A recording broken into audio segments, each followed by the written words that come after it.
everyone. Hello, everyone. How are you going? Nice to see you today. Welcome. I always just miss that. I always start speaking before I turn my mic on, so apologies for that. I'll get it right one week. Really great to be back here again today, everyone. Really excited to get into some more mixing, and I hope that you are all as well. Kyle, hey, how you going? Nice to see you there on the Twitch or Facebook. Who else we got today? Drunk Bishop back again. Nice. Let's Music Your Life. Hey, how you going? We got the Italian crew. Sardinia. I love Sardinia. Beautiful place. Who else we got? Black Bamboo. Hey, what's up? Who else can I see there? Drummy Geo11. How are you, mate? How's it going? All right. Okay. So today, as always, time flies super, super quick. So I want to get straight into it today. I should, first of all, just before I get too carried away, I should introduce myself to those of you who haven't been on the stream before or who watch this after we've streamed live. My name is Jane Arnison. Hello. And I am a producer, a mix engineer, a musician, a lover of all things sound. And I'm here with ADSR today, which is really, really exciting to be repping ADSR to talk about mixing, one of my great passions. You can check me out at janearnison.com. And I also have a few videos lurking around YouTube. I haven't really done too much in YouTube, and actually that's something I wanted to ask everyone. I'm gonna set up a few more tutorial videos, and I thought I'd just ask you all first up, what would you, if I was doing different tutorial videos, what kind of stuff would you want me to talk about? Hit it up in the chat and let me know, and I'll check it out as we go. Okay, I mean, another thing to say, you guys all know ADSR, of course. ADSR is an amazing portal for all things music and sound related. We have things like live streams from today, amazing tutorial videos. There is the Discord for amazing community stuff that goes on, where those of you who want to get your mixes to get into this stream, this is where you're going to be submitting them, and a whole bunch of other things go on there. Also, ADSR sells plugins. What doesn't it do? So yeah, we love ADSR. Cool. I see a few people. Black Bamboo has just said, I'd love videos where you mix the same song twice in different styles or vibes. Cool. Okay, I like that. Nice one. That'd be a long video though. I'd have to do, parts of it or something. Anyway. Cool. Okay. So with no further ado, let's get into the plan for today. Now, okay, we'll move across. Right, so I'm in Pro Tools today. For those of you who don't use Logic and use Pro Tools, you'll be going, yay. For those of you who don't use Pro Tools, which I guess is a lot because Pro Tools is quite specialized, some of you might be like, ooh, Pro Tools. But the point is that these skills that I'm teaching can, be applied anywhere. I also, that's another thing I wanted to ask you. I'm also mindful that a lot of people use Ableton. If I were to do an Ableton mix session, would people like that? Let me know in the chat as well if you think that that's something I could perhaps do the next session in 2 weeks in Ableton. Even though it's not my favorite to mix in, I'd still be happy to do that. All right, okay, enough mucking about. Let's get into it. So today we have a really great track from Mark Mendoza and Denise Badua. Hopefully I've got that correct. It's called Down, and I chose it today because I thought it was an opportunity for me to focus on something that I haven't yet. We've kind of been really much more focused on instrumental production and things like that. Excuse me. So today I'm not going to talk about instruments much. We're going to talk about vocal production and vocal mixing. So this is an area, which is very difficult. It's also very important, right? So it's the most important thing for a lot of the music, most of the music. Of course, dance music, the beat's more important, I get that. But vocals are really key aspect to get right. So I'm going to, oh, Mark, hey, how you going? Welcome. And yay, I hope you're happy that we're doing your track. So we're going to talk about the vocals. So first of all, as I do always, we'll have a little listen, and this will be a levels check. Hopefully it's all good, but just let me know. And yeah, here we go. So I'm going to play you the mixed track first. Full disclaimer, I haven't finished mixing it. I'm just focusing on stuff for the vocals, right? Okay, so, don't at me for things that are not perfect. All right, here we go.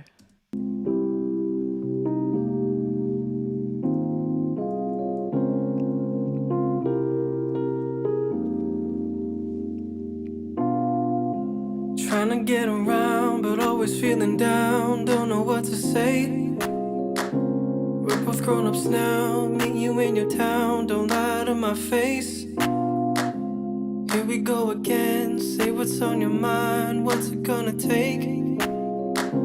Tired of showing love, having you around, 'cause all you did was fake. You've been playing these games for too long. Say you're sorry now or I'm gone. Tell me if you're down, tell me if you're down, tell me if you're down. I'm not used to running in circles. Wasted time has never been so hurtful. Tell me if you're down, tell me if you're down, tell me if you're down. Maybe you would change your ways too if it was me that was hurting you. Hey mama, how you doing today? You know I had a real good time on our date last Saturday, and I was wondering if you're feeling me, 'cause baby I ain't heard from you this whole last week. So are you still interested in me, baby? I won't take offense if you ain't feeling the commitment. Trust me, I don't wanna waste your time, so shawty, don't waste. I tell you, you can hit me when you're ready, but you tell me that you're always busy, and I feel like that's a lie. Look, it's fine, but I can't read your mind. Please don't waste my time, girl. I just gotta know, girl. Tell me if you're down, tell me if you're down, tell me if you're down.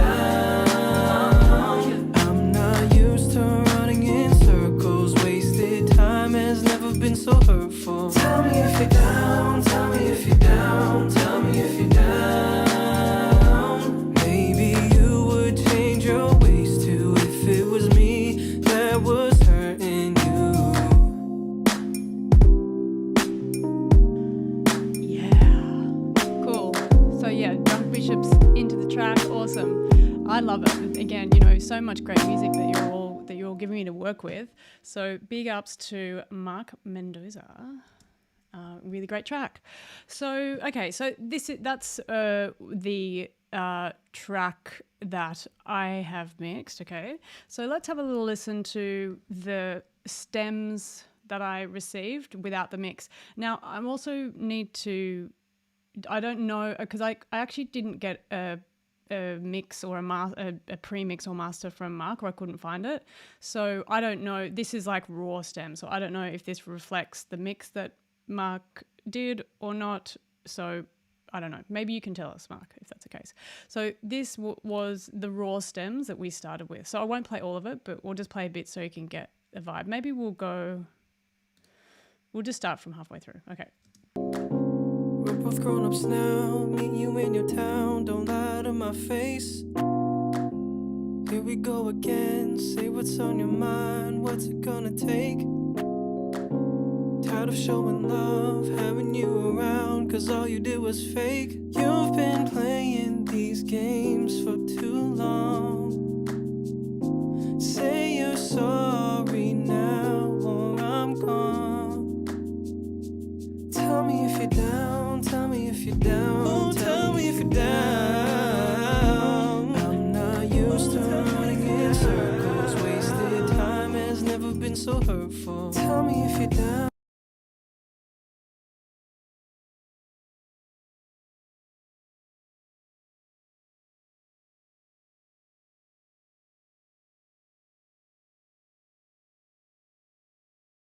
Oh, sorry, forgot to put my mic on. One day I'll get it right. Okay, so I just realized there that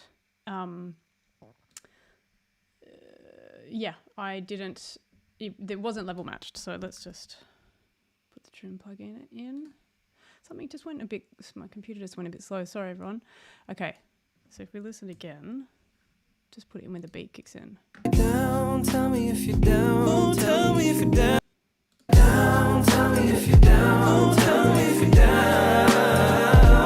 I'm not used to running in. Don't tell me if you're down. Tell me if you're down. Okay, and this is also a good little moment, even though it wasn't to plan, but this is good for you to see when I'm going to be listening to the two tracks, or anytime I'm doing referencing, having the levels matched is important, because otherwise you can't really judge it very well. Okay, so the things that I noticed about this, and one of the reasons why I decided to focus on the vocals, is that the arrangement, the drums, the sounds are really good. The Rhodes sounds beautiful, and it's got a massive vocal arrangement, which is awesome. I love working with vocal arrangements, but it also makes it quite difficult in the mix. There's a lot to kind of think about. So someone saying, wow, people still using Pro Tools. Yes, my friend, many people use Pro Tools, the professional choice. But they're all good. They're all good. They're just tools that we use for our creativity. Okay, so the bass, I'll give you a quick overview before I get into the actual mix. Let's just solo the drums first. So I'll give you a quick insight, because I have changed them. Let's listen to them.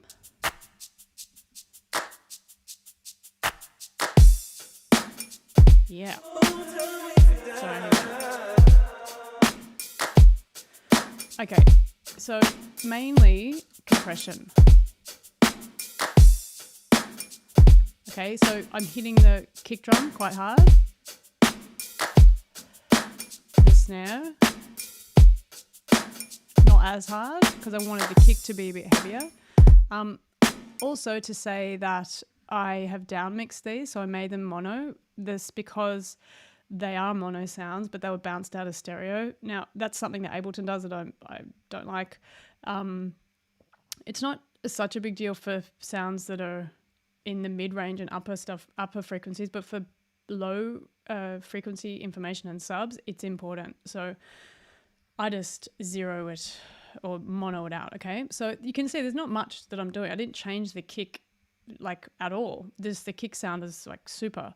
So what I did do with the clap is that I created a double effect of it. So let's check that out. Turn it off.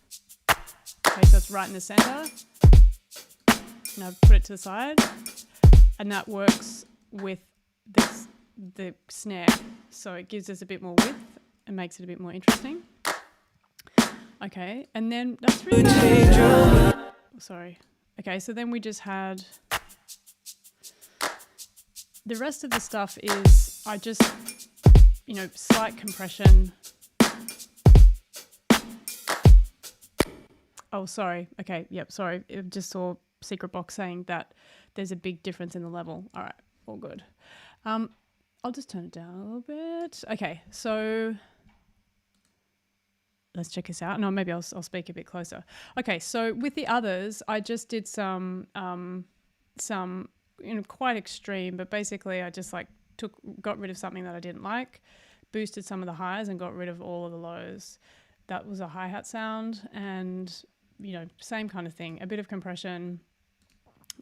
All of these I'm using are FET compressors, so 1176 compressor emulations. They're very quick, right? So they're really good to use. There's, every DAW basically has a 76 emulation, or it's called an FET. There's a million plugins out there. So you can just find one that you like. So that's really all there is to say. The one thing I will say is that I added a plate. So this is a short plate. Now I'm using the Valhalla ones because I think they're great. Again, any plate will do. It doesn't really matter.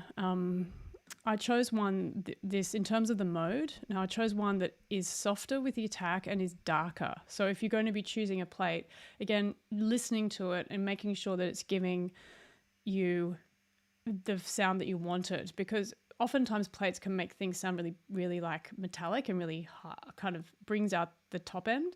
And I didn't really want that because I want this song to feel kind of warm and, you know, because like, are you down? Are you DTF? You know, this is the track. So we want to make sure we keep that in mind when we're mixing, that we're not making things sound cold like we're in a bathroom or a hospital, but we want it to sound like sexy and intimate because that's the vibe of the track.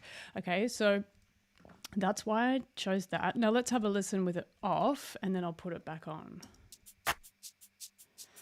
Okay, so this is dry.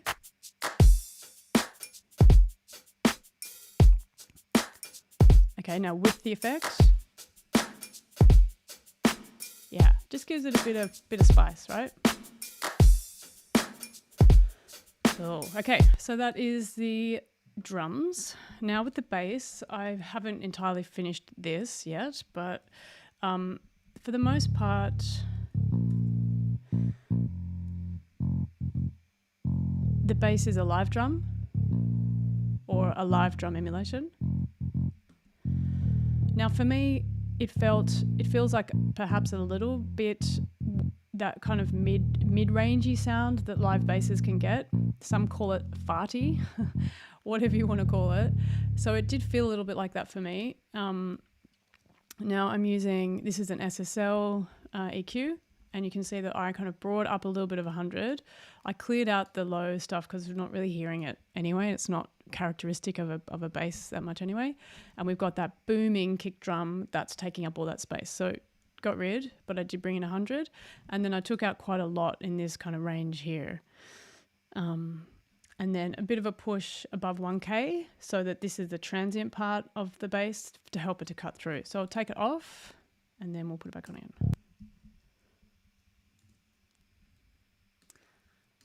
Okay, where is it?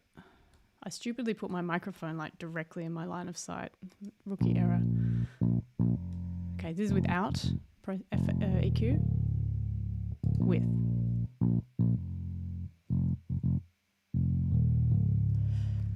Yeah, you know, as I said, I think I could still do a bit more work. I think it's actually a bit higher there. Yep. Anyway, okay, so then I also compressed it, as one does, and I used the Fatso because I want to make this kind of warmer because it felt a little bit like it didn't have, you know, I wanted it to feel, just have a little bit more character, I guess. Okay, so I'm using the Fatso. This is tape emulation, tape saturation emulation, and, you know, I guess what I kind of wanted to warm up the bass a little bit and give it a bit more kind of dirt, a bit more grit. Okay, so this, I'll turn it off and we hear it with and without. And you can obviously hear that's quieter. I was a bit lazy because I wasn't focusing on this, so I used the compressor to kind of gain it up because I can adjust the threshold with this one, so I'm not driving the input too hard. But it would have been better if I'd have gain staged, okay? Cool, okay.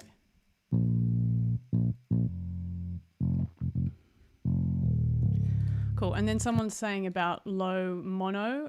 Yes, 100%. So what I would do, which I haven't done yet, but I may as well do it now while we're all here together. So I am a big fan of this plugin. It's by Plugin Alliance. If it turns on, where'd it go? Oh, just... Okay, so this one is like a mono. It's a mono maker. So I'm going to make it mono up to 200. That's where my bass is. Maybe even 250. Let's see. I might actually put this on the master. God, it's gone very slow there. Okay, so let's have a listen to this now. And then give a bit more width to the mix. Cool. Now let's hear it with the drums. Yeah.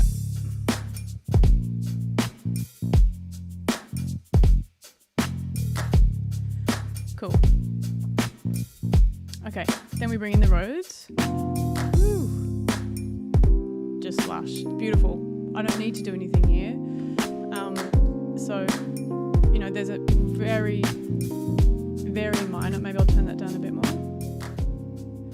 So there's a really minor, maybe you can put my voice a bit more. There's a very small amount of EQ. I cleared up some of the bottom parts, and then here there was a little bit of just a resonance I didn't like. Maybe I can show it to you.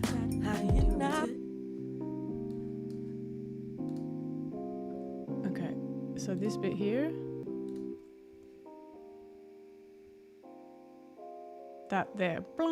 that little bit moment. So what I did was so this is with a dynamic EQ. So when that sound comes up, I just cut out that bit there. That blah, yeah. Other than that, it's sounding really cool. So I did a bit of imaging here to move it out to the sides, and then I put it through a lovely optical compressor. I'm using a lot of UAD stuff today, partially because it takes the DSP off the computer, and when I'm streaming it takes up lots of stuff. So I also really like them, but you don't have to use UAD necessarily. You can still get amazing mixes without them, although of course I definitely think they're amazing. So if you have budget for it, for sure they're good, but you can still do good mixes without UAD. All right. Okay, so let's listen to those three again.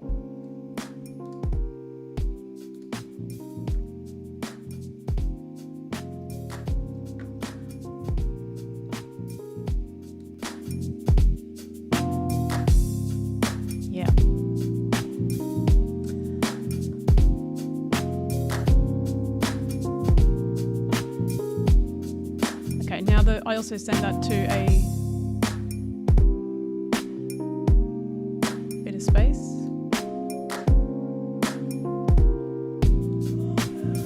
Cool. Okay, so that is the instrumental mix. And this is it's a good point to make.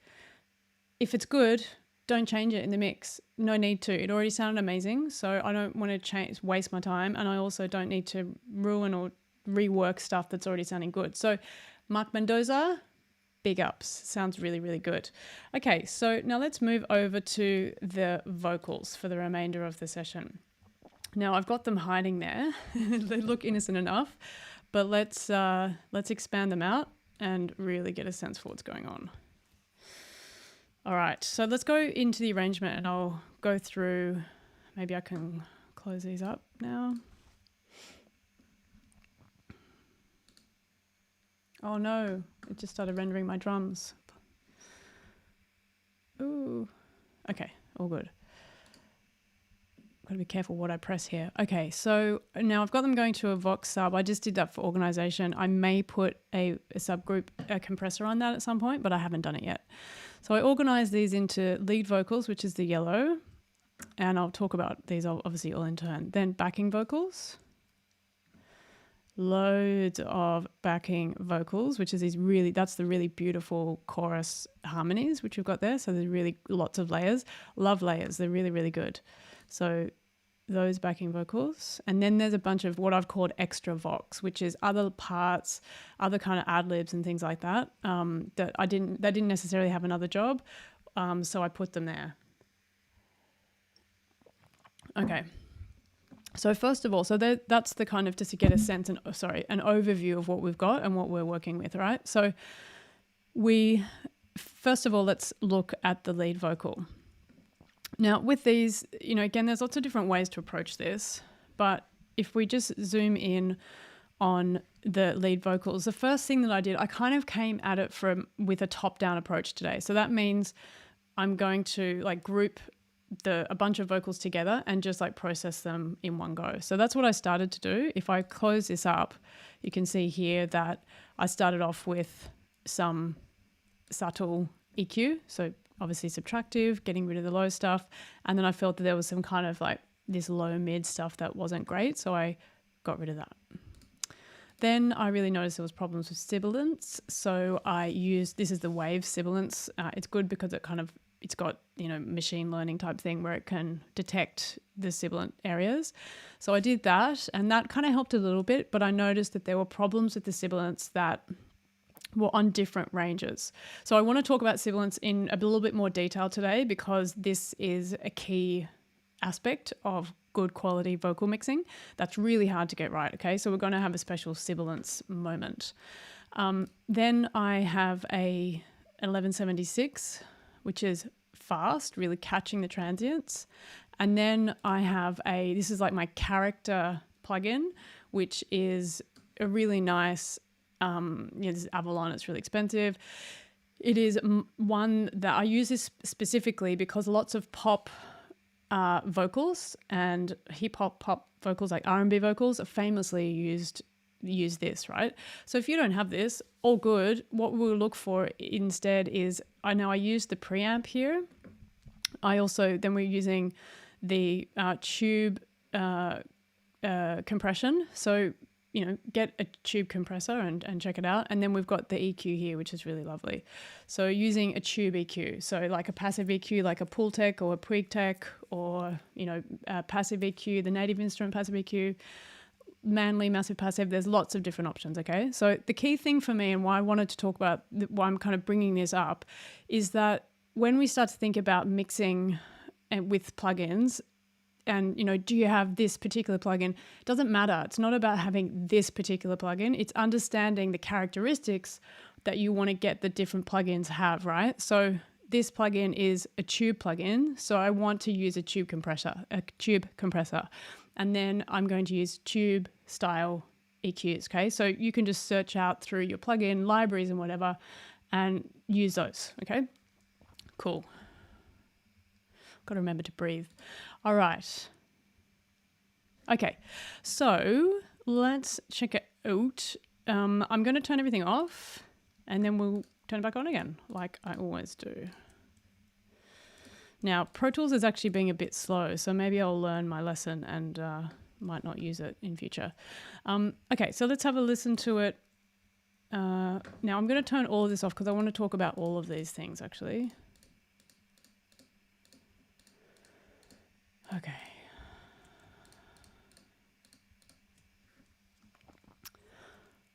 Cool. All right, I'm just checking out the chat here. Avalon is your hot sauce, Mark. Nice. Defo. Okay, cool. All right, so let's have a listen to just the vocal. Now I'll just get a section where it is. Trying to get around, but always feeling down. Don't know what to say. We're both grown-ups now. So first thing don't lie to my face. is that okay. Oh, no, that's right. Okay, so I didn't actually, this is the interesting thing, is that normally I would gain stage first, but with this one, I started off with the Avalon and I decided to use the preamp to gain it up because it's nice, right? So let's have a listen to that first. I'm going to take out so this is just a preamp. We're both grown-ups now. Meet you in your town. Don't lie to my face. It just gives a little bit of guts and a little bit of body that I felt was missing. Okay, so then we put the compressor in. Trying to get around, but always feeling down. Don't know what to say. We're both grown-ups now. Meet you in your town. Don't lie to my face. I really love the way this compressor, it's really smooth. So it doesn't, like, you don't get all these kind of like catching on the front of the transients. It's pumping and catching kind of thing. So I really liked this for, again, when the vocals are really, really important and really up the front. This is something that I'm really listening for. So the attack is not super slow because there's quite some kind of transient and plosive things that are going on. So I did want to kind of be able to get some of those, but the release is relatively slow. Okay, so I don't want to bring out the percussiveness. I want to chill it out and make it, smooth like the song, smooth and sexy like the song. Okay, so that's what we did. Okay, so check it out. Trying to get around, but always take the comp out. Don't know what to say. We're both grown-ups now. Meet you in your town. Don't lie to my face. Yeah, I just like what it does. Okay, that EQ in. Go again. Trying to get around, but always pushed it in the tops and pushed it in the bottom, basically. So top and bottom. We're both grown-ups now, meet you in your town, don't lie to my face. And also a low cut Here here. we go again. Okay, so that's already sounding really nice. So what did I do next? So the next thing was then I turned on the sibilance, because you can definitely hear there's problems with sibilance. So let's hear that. Trying to get around, but always feeling down, don't know what to say. Much better. We're both grown-ups now, meet you in your town, don't lie to my face. Now if I monitor this, we can hear what it's taking out. Again.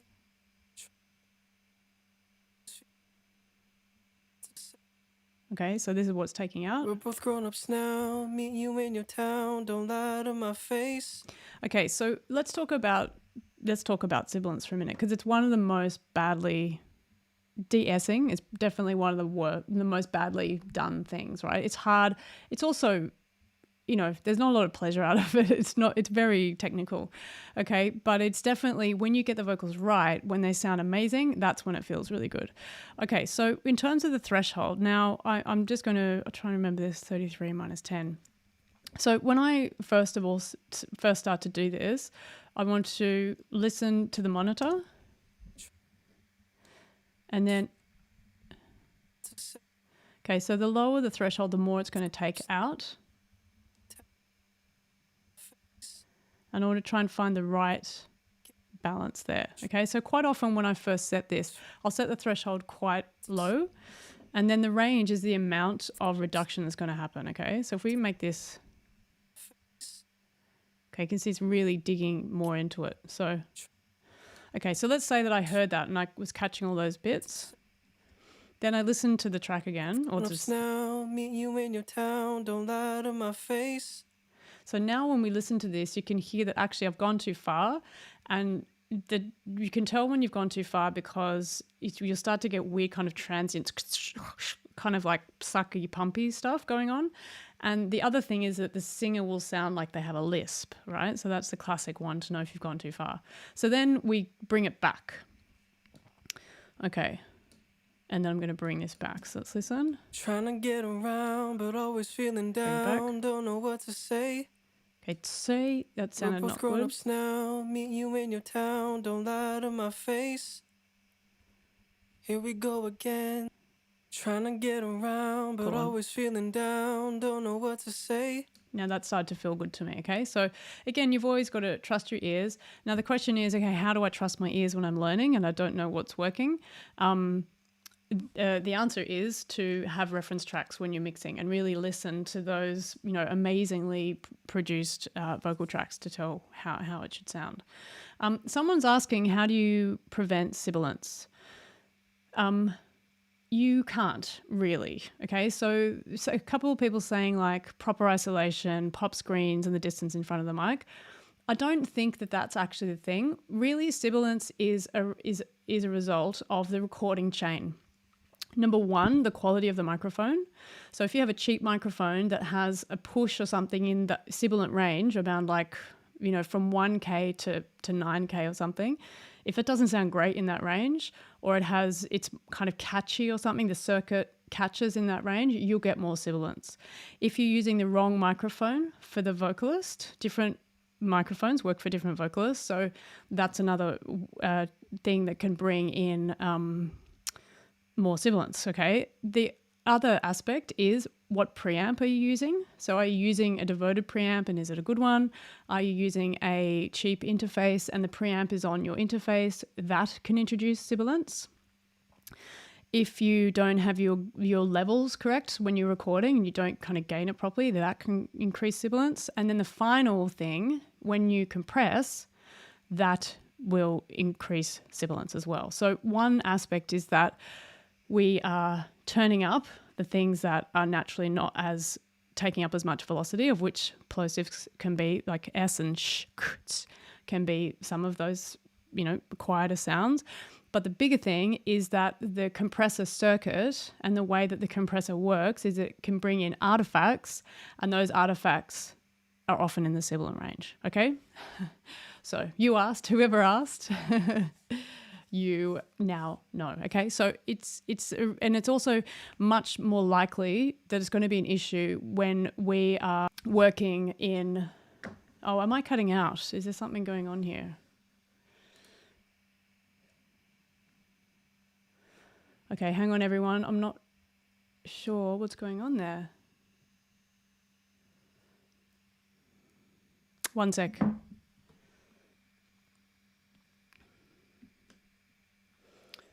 Okay, are we back?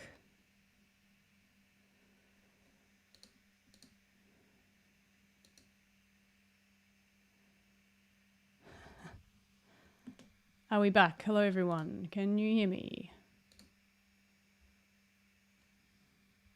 Okay, I'm sorry about that. So, okay, sorry, I was cutting out. I think there was something going on with my internet. Damn it. Live streams, hey. Sorry, hope you bear with me.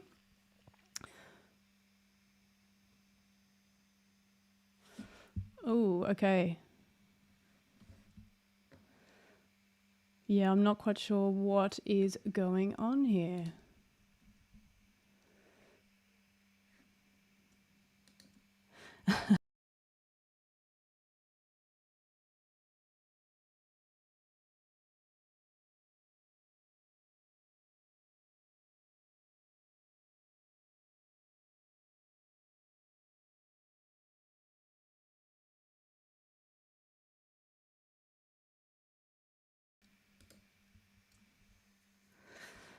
Okay, I think what I might need to do is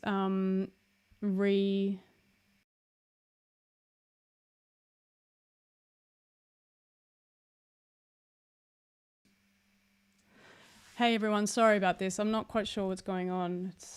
Maybe it's Pro Tools is the problem.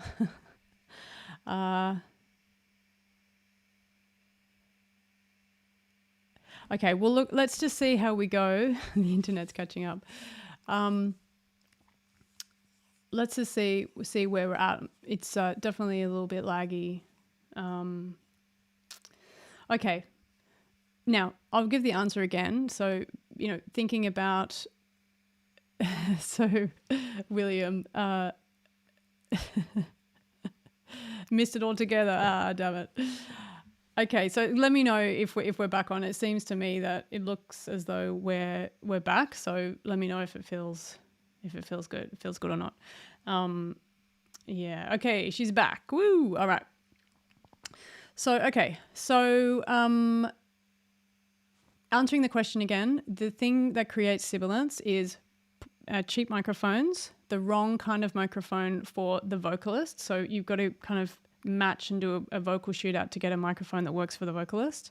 A preamp and the signal chain, okay? So are you using a cheap preamp? Are you using a cheap, you know, like a cheap interface that has preamps into the, you know, built into the main, into the interface? Sorry, just got distracted there. So is it all of that way? So this is all the things that we're recording in, okay? So being aware of that. Now, if you can't avoid that because you don't got a lot of cash and you've got one microphone and one interface, that's okay. Like that's the reality of the way things go. You do need to be aware of it though when you get into your mixing, to just be more mindful of it. So I'm going to talk about that and give more information about how you can detect it and how you can work with it, okay? So someone says, I'd like to see a battle between de-essers. I'm going to give you a little bit of a tour through some de-essers today. And the other thing that's worth kind of mentioning is that I think that there is a really good de-esser battle that was done by Fab Dupont on mastering, not mastering the mix, Pure Mix, I think. So you can check that out. It's really interesting, really good. The final thing to say about this in terms of what causes sibilance is compression. So compression obviously turns things up that have a lower velocity, but more than that, the compressor circuit will introduce sibilance, okay? So for all these reasons, sibilance gets more intense. This microphone has quite some sibilance. I don't know if you can really hear it, but it's too sibilant for me. And I think that's because of the USB, the way that the USB connection is working. Okay, so, right, sibilance. Okay, we're back on track.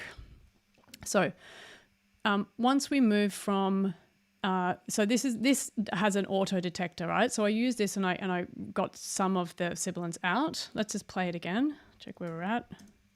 Trying to get around, but always feeling down, don't know what to say.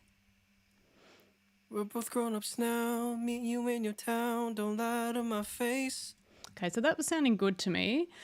And then I know I made this red because I wanted to mention it, okay? So then there's a moment where there's different parts of sibilance, okay? So sibilance actually, let me ask you a question. Where is sibilance in terms of frequency? What number or what range in the frequency spectrum would you say? Post your answers in there. The answer is, I mean, I guess you will hear this before I get your answers. So the answer is that it goes from like 1K up to kind of 9 or 10K basically, okay? So it depends on the person. It depends on the word. And it, as we also said, it depends on the microphone. So if I'm saying shh, that's a lower sound than s, right? Shh, s. Okay, so we need to be mindful of that when there's different words. Do we have one de-esser that just does the job, just does everything? And the answer is sometimes yes, and sometimes no, okay? So with this one, the idea of this is that it detects all the different sibilant ranges. So it's not just detecting one, which is why it's really cool. If we go to another one of my favorites, the ADSR, this is both from Waves. I have 2 de-essers in the chain. Okay, so let's check this out. I'll put the compressor on now. Here we go again, say what's on your mind, what's it gonna take? Okay, so now with this one, I'll just sidechain this. Okay, so we're just going to listen to the sidechain. So this is the higher part of the sibilance. Here we go again, say what's on your mind, what's it gonna take? Sorry, turn it on, might help. Okay, so that's a shh stuff, okay? So I felt like I needed to get more of that than was in the sibilant plugin, so I put another sibil de-esser on. But then this word here, hang on, let me take it off. Here we go again, say what's on your mind. So say what it's kind of like shh, right? So this was a problem. So basically I tried to zone in on it and fix it. Okay, it could even actually be a bit lower, the bit that I'm thinking. Okay, so let's have a listen to this now. Here we go again, say what's on your mind, what's it gonna take? No, that's not it. Okay, so here we go again, say what's on your mind. No, okay, so it was better where I had it before. I don't know why I changed that. So 4-1. Here we go again, say what's on your mind. Cool, okay, and then we bring the threshold down again. Here we go again, say what's on your mind. Okay, so you see how this is working now? Okay, so then I got that part out as well. So basically what I wanted to demonstrate here is that this is not normal and I wouldn't always do this, but I also think, and maybe Mark can tell us, it seems that these takes were either, I don't know if they were not done at the same time, but the axis of the microphone is moving a little bit with the singer. So we're getting different frequencies. So you have to work a little bit hard in the mix to make them all feel as though they're exactly the same. Yeah. Okay. So this is working the sibilance. Okay. So then if we go back into the mix, so these are all my different lead parts. And if you can check it out, you can see that they're not really overlapping. They're just different parts. So let's have a listen to all of this. I'll turn it all on and then I'm going to explain some of the things that I needed to do and why I actually ended up doing this. So I can explain straight up is that I decided that I needed to balance the levels a little bit of the vocals so that they felt like, you know, one lead vocal. And then I found out that I needed to do different EQs because they had different qualities. So again, this might be because of the different takes or different days or whatever. Okay, so let's have a listen. Trying to get around, but always feeling down, don't know what to say. We're both grown-ups now, meet you in your town, don't lie to my face. Here we go again. Say what's on your mind. Yeah, What's still it gonna that's Say What's take? on Your Mind. Still, I'm not loving it Tired of yet. showing love, having you around, 'cause all you did was fake. You've been playing these games for too long. Okay, so coming into the Say EQ you're here. sorry now or I'm gone.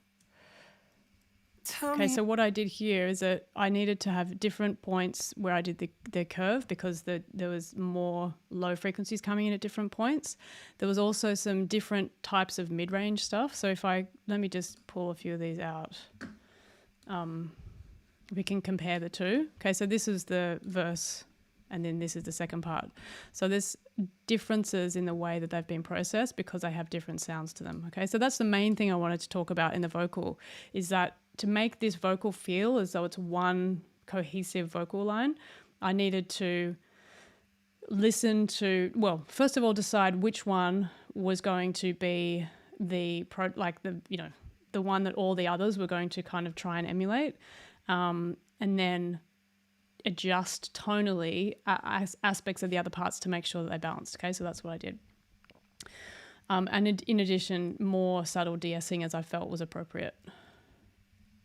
Okay. So the next thing that I wanted to mention is, now again, as I said, I haven't finalized this because it would take me too long, but I wanted to bring different things out. So let's listen to this part and I want to talk a bit about what I've done here. Hey mama, how you doing today? You know I had a real good time on our date last Saturday, and I was wondering if you're feeling me, 'cause baby I ain't heard from you this whole last week. So are you still interested in me, baby? I won't take offense if you ain't feeling the commitment. Trust me, I don't wanna waste your time, so shawty, don't waste mine. Okay, so with this, with this performance, there's lots of different. There are some quiet bits that are kind of half sung, and then there are louder bits. So again, with the style of this kind of pop production, pop R&B production, is that it needs to feel. The idea is that it wants to feel as though it's really intimate and someone's whispering in your ear or something, right? So in order to do that, we need to really try and balance out these levels. So we do clip gain automation is what this is. You can do this in Ableton just as easy. Okay, so I'm listening to them and adjusting them. So you can see some of these have gone up. So this one has gone up 4 dB. And some of these have gone up a couple of dB, 2 dB. Yeah, okay, so there's certain changes. And little bits like this, for example. Still interested. So this bit's still interested. It was really quiet, but we want that to come through. And when the rest of the track is on, that will get lost. So it's really important that we pay attention to that. Okay, sweet. All right, now I would do that to every part. You can see here also, you can eyeball it. This immediately here looks like it will be a problem for me. And I would imagine that I'd bring that down. The other thing about this is that it's advisable to do this kind of clip gain automation into a compressor and have a look at the compressor whilst you're doing it. Okay, so I'm going to say with this one, let's just use this as an example, right? So I'll have a listen to this part. Maybe you would change your ways too if it was me that was hurting you. Okay, so that's not even doing anything. All right. Maybe you would change your ways too if it was me that was hurting you. Okay, so let's check this out again. Maybe you would change your ways too if it was me that was hurting. Okay, so as I put that down 2 dB, we can see that it's balanced. If I put it back up, the compressor works harder, and then any time that the compressor works too hard, it brings in artifacts and it doesn't sound nice. Okay, so that's one of the reasons. So when you're doing this clip gain automation, do it into a compressor. I got that tip from, I can't remember the mix engineer's name, but I got it from someone else. I can't lay claim to that myself. Okay, so I'm just going to check. So Mark is saying, would Vocal Writer be a good substitute as well? Yeah, totally. Vocal Writer definitely works. I personally don't use Vocal Writer when I'm doing vocal mixing because I'm a control freak, but I want to be able to really decide myself how much it comes up. So I used to use it in the past, but then I often ended up redoing it myself anyway. So yes, vocal writer can work. If you find that when you've done vocal writer it's not working for you, then that would be a moment to come in and do manual adjustments like this. Yeah. Cool. Okay. So we've gone through. Now, this is a pretty geeky kind of session. We're getting into the details. We're really fixing and adjusting things. So Rijo's saying vocal writer is good, but manual automation is cleaner.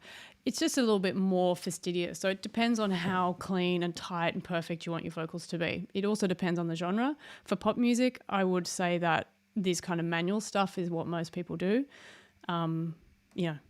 Depends how as I said, like how geeky you are about it. Okay, so what have we done today? We've been thinking about, big picture kind of processing. So a kind of a character, EQ and compressor that's going all over the lead vocals. And also then we've talked a lot about sibilance and really thinking about how to tune and listen into that sibilance. Two different processes, and then going into the clips and actually balancing them to make sure that they work together. Okay, now the next thing that I want to talk about is what should we do next?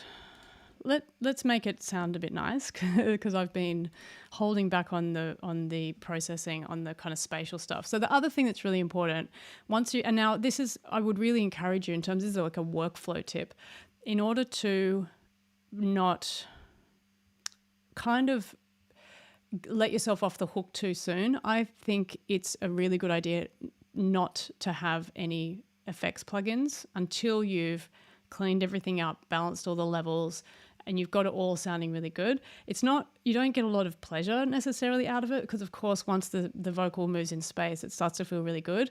But I noticed that I do a better job when I obviously don't have the reflections that are kind of confusing me, but also it keeps me honest, As soon as it's in a reverb, you go, that'll do. It sounds fine. But I really learnt that it's best to, get it all cleaned up first, and then you can put it into the space. And then when you do put it into the space, when you've got everything really clear and clean and everything, whoa, it feels so special and amazing when that really beautiful vocal flies into the spaces. Okay, so let's talk about that. Now, again, this final part, which talking about ambience, is I think it's really important to think very carefully about what vibe you're trying to go for. Okay, so it's really easy to put something in a big hall, whatever, and it sounds nice, but it doesn't make sense with the song. Equally, if you have a reverb that is too much in the high frequencies, or a plate when it should be a chamber, or different, thinking about getting the right reverb sound for the track that you've got going on. So as I said before, like this track is about getting down and about getting dirty and intimate, and it's all very sexy and everything. So we will need to think about that. When I'm mixing it, I need to make sure, am I enhancing that mood or am I taking that away? Because if I take it away, then the song stops being effective, right? So what I did with these, now let's go and have a look at the spaces. So I started off with let's start with this one. So I called this one Intimate. And this is a small room. So it's a 30-second room. So I'll just play the lead vocal and we'll put on Intimate. We'll have a listen to what it's doing. Someone's saying, do I check my space arrangements in mono as I go? No, I don't really do that. I check in mono all the time through my mix. So I guess, yes, I do. But I'm not worried about space. Space is fine. It's when you're doing fake doubles and things like that and imaging and things that you need to check in mono. But using a reverb plugin, no problems. Someone's saying I'm not good at panning. Okay, I'm going to talk about panning in a second. We're going to go a little bit over today because obviously that little deviation when my internet went weird. So, okay, we'll get to panning in a second. I say I'm just reading from Drunk Bishop, so I know we'll get back to that one in a second, okay? So let's play this, okay? So we've got the intimate space. Let me check where it is. All right. You've been playing these games for too long. Take it off. Say you're sorry now or I'm gone. Okay, so the idea of that is it wants to be close and tight, and I don't want a big wide space. So it's just something that gives a feeling of being like nice and, you know, cute kind of together basically, okay? So then the next one that I did was I went for, and I'm just going to close all these down. So then I went for, I wanted to thicken up the vocal because I wanted it to feel a little bit more gutsy. So with this one, I used, this is just an Eventide 910. Again, this is something that I use a lot when I work in analog studios. I just love it. I use it all the time. It's basically, it's like the first doubler that ever was made, that ever existed basically, okay? So, now all of the doublers that have come after that, I think this was made in 1978 or something. Okay, so I just like it. Sounds good. It thickens up the vocals. Let's hear it. You've been playing these games for too long. Okay, so without them. Say you're sorry now or I'm gone. Tell me if you're down, tell me if you're down, tell me if you're down. I'm not used to running in circles, wasted time has never been so hurtful. Tell me if you're down, tell me if you're down. Okay, so it just thickens it up and just sounds really good. Okay, then I wanted to get something that had a bit of a vibe, a bit more character to it. Okay, so with this one I used, this is just basically it's a slap delay. It doesn't matter what delay I use. The key thing that you should be focusing in on is the settings, right? So I've got milliseconds. It's not timed, so it's not in time, and they're different on the left and right side, and it's like short. Okay. So someone's saying it sounds like he's singing with more emotion. Exactly. Okay. So that's exactly what we want to be doing here is we want to bring out the natural qualities that are already there and enforce the listener to feel that emotion that we can feel that's within the sound, right? Okay. So let's now listen to this one. You've been playing these games for too long. Okay. So this is like a traditional slap delay. Again, you know, the client may or may not like this, but I like it. It makes it sound expensive, I guess is the word, right? So let's have a listen to all of them. Hang on, there's one more that I didn't talk about. So then the final thing is that, again, for a bit more character and a bit more excitement, I added a throw. And a throw means, some of you might know, some of you might not. There's different terms, but basically at the end of phrases, I'm throwing to a more kind of messy delay that's going to bounce around in the space. So let's have a listen to that one. Maybe I'll just like solo that one. I can see it here as well. Okay, so you can see my automations. Oh, hang on, we lost it. Oh, don't want to. We're both grown-ups now. Okay, let's try again. Trying to get around, but always feeling down. Don't know what to say.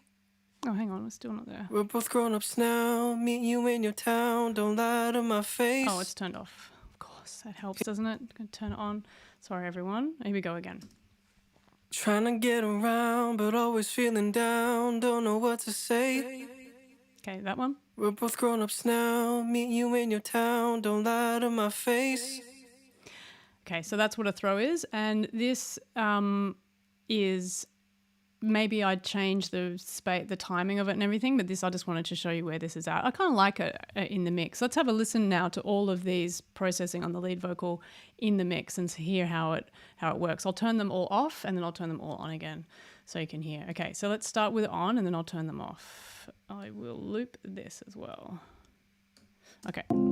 Trying to get around, but always feeling down. Don't know what to say. Okay, so hang on. This is everything off. We're both grown-ups now. Meet you in your town. Don't lie to my face. Okay, now let's turn them all Here we on. go again. Say what's on your mind. What's it gonna take?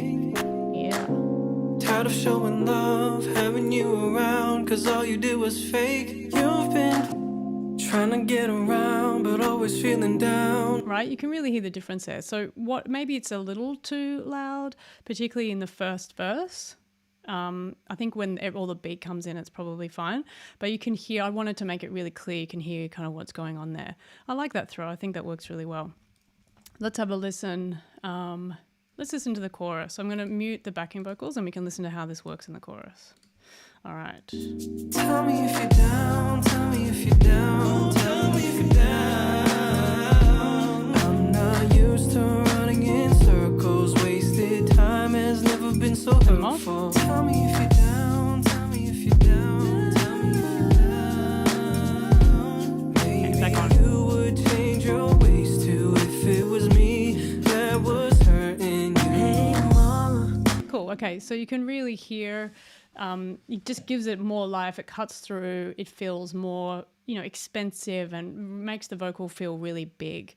So the idea about this is that we, what am I doing here? One of the things is using, a lot of it is using phase processing. So with something like the Eventide, we give a double. So hang on, I'm just looking here with, someone answer the question if it's not so dumb sounding. So someone was asking about, I'm going to go through all the questions, okay, and go back through the chat before we finish up. So yeah, the idea about this is when you're thinking about designing space for lead vocals is that thinking about what the vibe is, okay? So for example, I wanted this to be not too floaty because it's pop and it's also kind of intimate and everything. So I wanted them to be quite short, not really long tails on the lead. Then I wanted to really think about beefing it up. So I'm using spatial plugins and phase plugins to kind of make the vocal, if we kind of think of it like this, make it go from there to kind of like hug it and make it go boof, kind of like make it feel bigger. All right, so I used a doubler basically. There's loads of doublers. There's a new isotope one which would work really well, so you can use that. Then I'm thinking about, I used a slap delay, and that's to give a bit more vibe and character, and as I say, like make it sound expensive. Then I have a throw, which has tails, which adds more interest to the parts. But I'm using a throw because if I just put the delay on all the time, then it messes up. It makes it messy, and we don't want that. Okay, so we don't want to make more work for ourselves to clean things up. Okay, so that's why we use throws. Okay, now we want to talk about panning and backing vocals. Right. So looking at all of these. So basically, the first thing I would say is that when you have backing vocals and you want to create a kind of a layer of like a harmony, a very tight kind of harmonic layer, which is what Mark has wanted to do here, it's important to get doubles. So you have left side and right side. And Mark, being the legend that he is, has doubles for everything, which is really good. Okay, so we have left and we have right. So what the next question is, what goes where? How do you pan it? So really, I think it was AJ was saying I'm not really good at panning. I would start by putting everything hard left and hard right, and then bring things in. So for me, there's kind of like groups of like kind of three layers of three groups, I think it is, or 4 layers of 3 groups. And so I just had them in like 3 different settings. So at hard left and right, in the middle, and then kind of close to the center but slightly off. So that's the vibe. That's how I kind of organized it and arranged it. And really just trust your ears. And the main thing that I would say about panning is balance. Okay, so you want to have on each side. So you've got this kind of spread happening. All right. Okay, now in terms of the backing vocals, you can see that there's no processing at all on any of these, and the processing is only on the main backing vocal part. So there's turning it up because they were really, really quiet.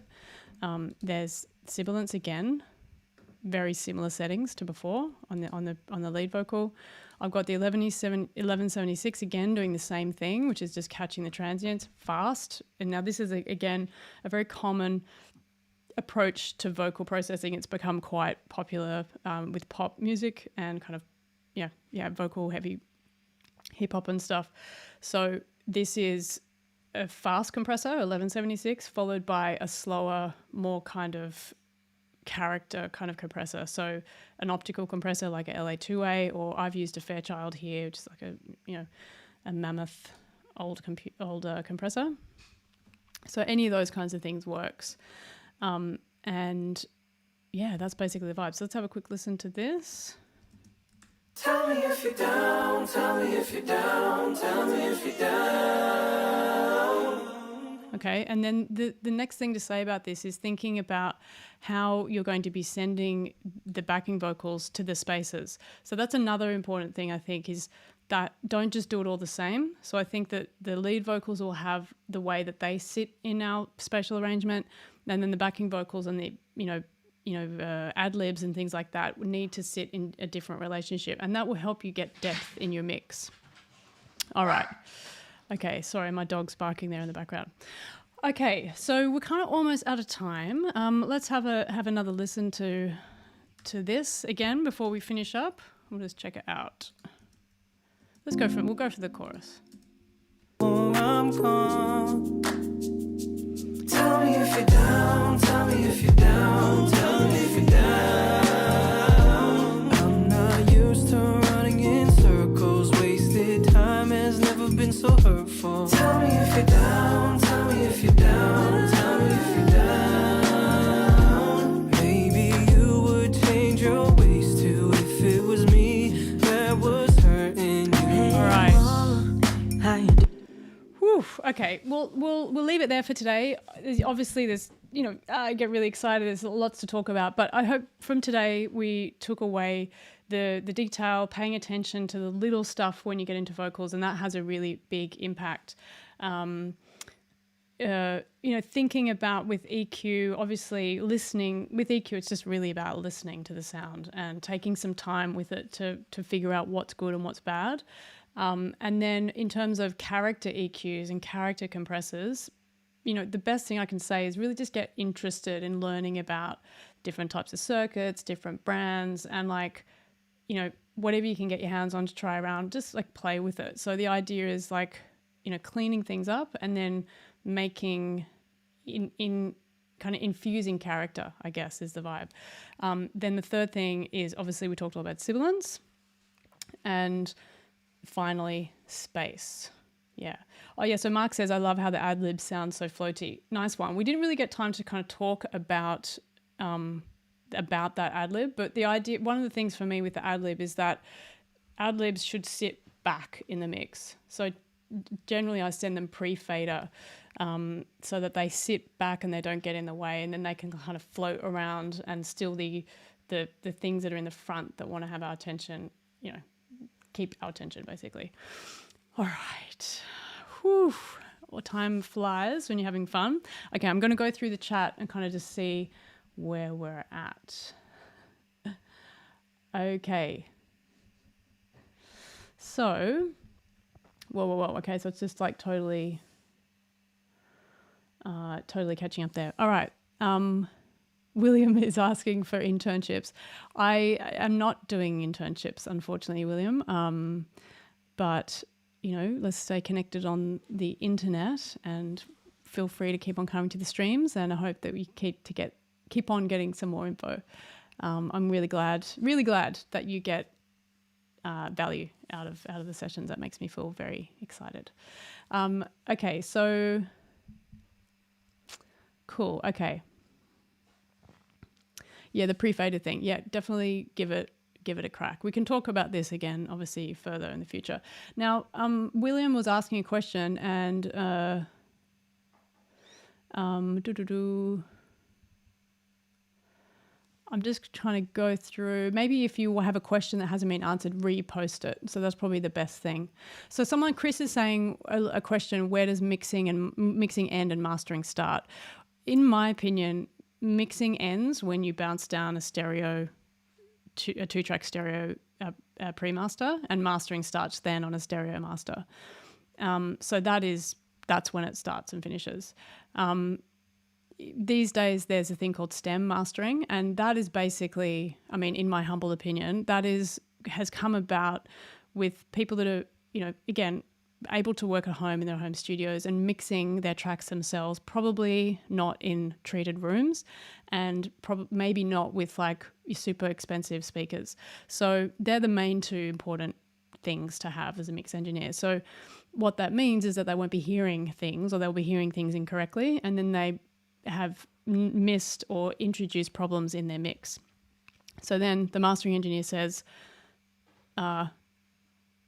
separate your stems, and they can clean things up and then do the master. Okay, so that's, to me, where mastering, it's the stem mastering has come from. If you have a good room, if you're a mix engineer, or if you hire a mix engineer, you don't need stem mastering as well. Okay. So someone, I am Delian, hey, you're asking about parallel compression. Do I use it? I actually don't use parallel compression very often. I use parallel saturation and I use parallel distortion more than parallel compression, but I definitely use parallel kind of dynamic stuff. Perhaps I'll bring that into the stream next week so we can check that, or not next week, the week after next. We can check that out. Okay, so William is saying, if emotions is what makes the track better, and if that's the case, whose responsibility is it to bring that out?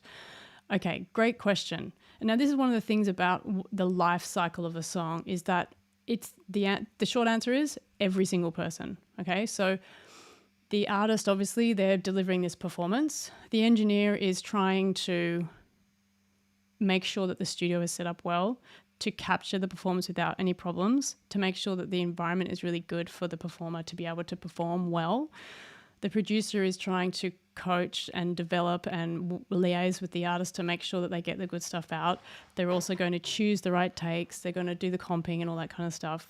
The mixing engineer is noticing where things are at, optimizing, finding the emotion, and through mixing, making sure that it comes out and it's all balanced. Yeah, okay, so all of us, everyone is really thinking about emotion to get to that end result. Yeah.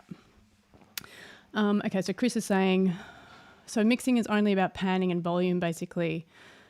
I would say no, mixing isn't about panning and volume. It's about, I mean, that's a bigger question, but I mean, mixing is about optimizing the individual sounds and making sure that the individual sounds are working together collectively the best, to make sure that they, at the end, you know, the mix down is as optimized as it can be. Yeah.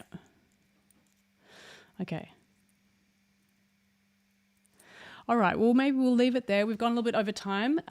Thank you, everyone. Thanks for sticking with me. Apologies for the slight technical glitch there. I hope you enjoyed today. I hope you get your vocal mixing, you really get into it and keep on working and make those vocals sound a million bucks. Any more questions, please, hold on to them to the next 2 weeks. You can email me. You can also put them into the chat, and I can check them out afterwards as well. So thank you, everyone. Have a lovely evening, morning, wherever you're from. I'm going to sign off. Catch you later.